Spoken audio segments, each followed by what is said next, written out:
Arestado ang isang lalaki sa Cebu City matapos magpaputok ng baril sa isang palengke.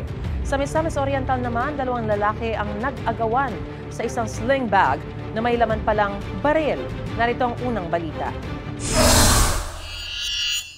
Pilit pinadadapa ng lalaking yan na nakasuot ng kulay asul na t-shirt ang isang lalaki naka-sweatshirt sa Medina, Misamis Oriental.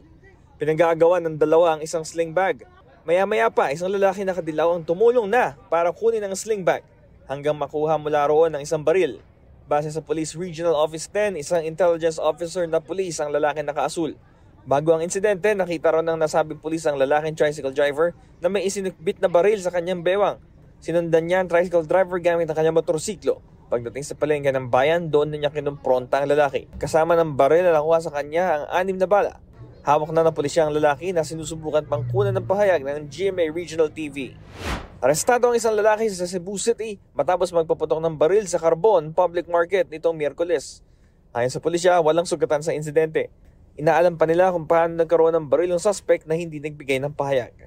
Patay sa record ng Central Visayas Police, mahigit 500 loose firearms na ang kanilang nakumpiska mula na ipatupad ang election gun ban. Ito ang unang balita, Bam Alegre para sa GMA Integrated News.